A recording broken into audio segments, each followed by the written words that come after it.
శత్రువును దెబ్బ కొట్టాలంటే యుద్ధమే చేయాల్సిన అవసరం లేదు. వారికి ఉన్న దారుల్ని మూసేస్తే చాలు, ఆటోమేటిక్గా మోకాళ్లపై నిలబడతారు. పాకిస్తాన్ బంగ్లాదేశ్ విషయంలో ఇండియా అనుసరించిన స్ట్రాటజీ ఇదే. యూరోపియన్ యూనియన్తో చేసుకున్న ఫ్రీ ట్రేడ్ అగ్రిమెంట్ను చాలామంది అమెరికాకు కౌంటర్గానే చూశారు. కానీ మన దేశం లక్ష్యం చాలా పెద్దది. దేశ ఆర్థిక వ్యవస్థను తిరుగులేని పొజిషన్లో నిలబెట్టడంతో పాటు మన శత్రువుల అంతు చూసే ఎన్నో వ్యూహాలున్నాయి. ఆ వ్యూహాలే ఇప్పుడు పాకిస్తాన్ బంగ్లాదేశ్ పాలిట శాపంగా మారుతున్నాయి. ఇంతకీ ఈయూతో ఫ్రీ ట్రేడ్ డీల్ మన ఎనిమీలకు ఎలా చెక్ పెడుతోంది? ఆల్రెడీ అప్పుల ఊబిలో చిక్కుకున్న పాకిస్తాన్ను ఈ ఒప్పందం దివాళా దిశగా ఎలా నడిపించబోతోంది? What's the story? Pakistan Bangladesh పాలిట శాపంగా mother of all deals.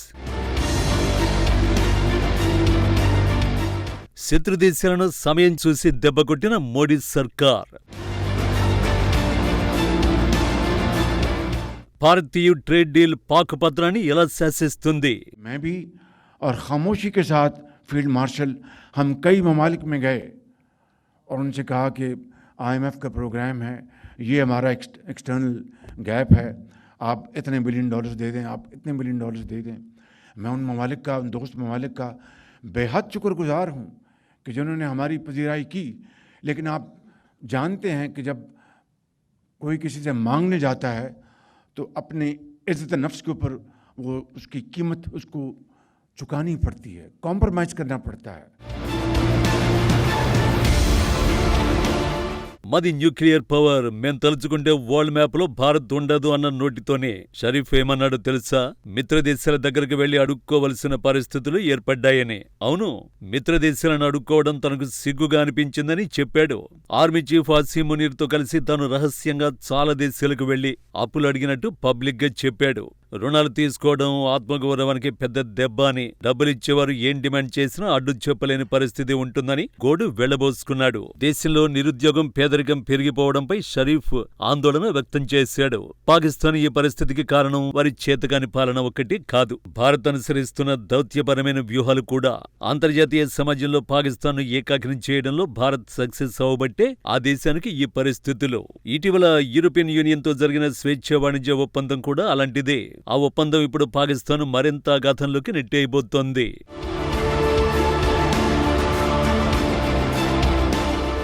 Bharat European union మధ్య 18 సంవత్సరాల సుదీర్ఘ చర్చల అనంతరం హిస్టారికల్ ఫ్రీ ట్రేడ్ డీల్ జరిగింది. అమెరికాతో టారిఫ్ వార్ వేళ ఈ ఒప్పందం భారత్ కు గేమ్ చేంజర్ అవుతుందని అంతా అనుకున్నారు. అమెరికాను దెబ్బకొట్టడానికి తక్కువ సమయంలో డీల్ క్లోజ్ చేశారనే వాళ్లు ఉన్నారు. అయితే ఈ చారిత్రక ఒప్పందం భారత్ కు ఎంత ప్లస్ అవుతుందో భారత శత్రువులకు అంతే శాపంగా మారుతుందని ఇప్పుడిప్పుడే అర్థమైపోతోంది. భారతీయ ఫ్రీ ట్రేడ్ డీల్ కు ఫస్ట్ బలయ్యేది పాకిస్తానే. ఈ డీల్ పై ఆల్రెడీ ఇస్లామాబాద్ వణికిపోతోంది. తమ వస్తువులకు, ముఖ్యంగా వస్త్ర పరిశ్రమకు నష్టం జరగకుండా యూరోపియన్ యూనియన్తో సంప్రదింపులు జరుపుతోంది. మరోవైపు యూరోపియన్ యూనియన్తో భారత్ చేసుకున్న ఒప్పందం ఆర్థిక యుద్ధమని పాక్ పారిశ్రామికవేత్తలు అభివర్ణిస్తున్నారు. ఎందుకు తెలియాలంటే కాస్త డెప్త్కు వెళ్లాలి. పాకిస్తాన్ ఎగుమతుల్లో సుమారు 25% వరకు యూరోపియన్ దేశాలకే వెళుతాయి. పాక్ ఈ మధ్య గతంలో మంచి సంబంధాలు ఉండేవి. ఈ క్రమంలోనే పాకిస్తాన్ కు జీఎస్పీ ప్లస్ హోదా కల్పించాయి. 2014లో యూరోపియన్ యూనియన్ పాకిస్తాన్ కు జీఎస్పీ ప్లస్ హోదాను మంజూరు చేసింది. రాయితీ సుంకాల కారణంగా యూరోప్ కు పాక్ వస్త్ర ఎగుమతులు 108% పెరిగాయి. ఇప్పుడు భారత్ కు కూడా అటువంటి సదుపాయం లభించడంతో పాక్ వ్యాపారుల్లో భయాందోళన మొదలైంది. ఇప్పటి వరకు భారత్ 12% పన్ను చెల్లిస్తూ కూడా పాకిస్తాన్ కు గట్టి పోటీ ఇచ్చింది. తాజా డీల్లో భారత్ కు పన్నులు తగ్గిపోతాయి కాబట్టి తమ ఉత్పత్తుల్ని ఎవరు కొనరని పాక్ భయపడుతోంది. ఒకవేళ భారత ఎగుమతిదారులు తక్కువ ధరకే నాణ్యమైన వస్త్రాలను సరఫరా చేస్తే పాక్ మార్కెట్ వాటాను కోల్పోతుంది.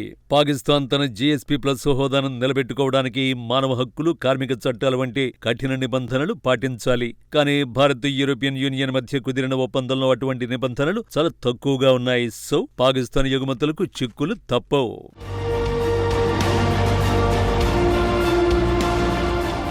పాకిస్తాన్ ఎగుమతుల్లో దాదాపు 80% ఈయూలోకి సుంకం లేకుండా వెళ్తున్నాయి. ప్రస్తుత ఆర్థిక సంవత్సరంలో ఈయూకు పాక్ నుంచి $6.2 బిలియన్ మేర వస్త్ర ఎగుమతులు జరిగాయి. ఇదే సమయంలో 12% సుంకాలు ఎదుర్కొంటున్న భారత ఎగుమతులు $5.6 బిలియన్ ఉన్నాయి. తాజా ట్రేడ్ డీల్లో సుంకాలు తొలగిస్తే పాకిస్తాన్ ఎగుమతుల స్థానంలో భారత వస్త్ర ఎగుమతులు చేరుతాయి. పాకిస్తాన్ ఉత్పత్తులు కొనకపోయినా ఆశ్చర్యపోవలసిన అవసరం లేదు.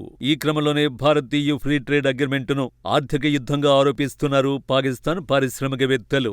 ఒక్కసారి యూరోప్ మార్కెట్ను కోల్పోతే మళ్లీ సంపాదించడం అసాధ్యమని ఆందోళన వ్యక్తం చేస్తున్నారు. పాక్ ప్రభుత్వం తక్షణమే విద్యుత్ ధరలు తగ్గించి ఎగుమతిదారులకు రాయితీలు ఇవ్వకపోతే టెక్స్టైల్ రంగంలో భారీగా ఉద్యోగాలు పోయే ప్రమాదం ఉందని ఆందోళన చెందుతున్నారు. ఈ నేపథ్యంలో పాకిస్తాన్ విదేశాంగ శాఖ స్పందించింది. తాము యూరోపియన్ యూనియన్ అధికారులతో సంప్రదింపులు జరుపుతున్నామని తెలిపింది. తమ ఎగుమతులకు నష్టం కలగకుండా చర్యలు తీసుకుంటామని వెల్లడించింది. కానీ ప్రాక్టికల్ గా అది అస్సలు వర్కౌట్ కాదని వారికి కూడా తెలుసు. India-EU trade, first of all, we are aware of this agreement. We have seen reports and as well as the content. Pakistan maintains long-standing, friendly, and mutually beneficial relations with the EU. The EU GSP Plus scheme for Pakistan has proven to be a win-win template for bilateral cooperation, both for Pakistan and EU. And imports of textile and apparel from Pakistan to EU cater for the consumer market, providing them with uninterrupted supply of affordable goods through the arrangement, and the total volume between our two sides stand close to over 12 billion euros.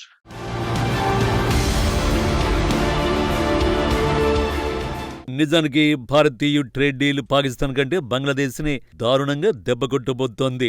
ఎందుకంటే బంగ్లాదేశ్ సుమారు $21 billion విలువైన వస్త్రాలను EU దేశాలకు ఎగుమతి చేస్తోంది. మన దేశం నుంచి ముడి సరుకులు దిగుమతి చేసుకుని వస్త్ర ఉత్పత్తులు తయారు చేసి యూరోపియన్ దేశాలకు అమ్ముతోంది.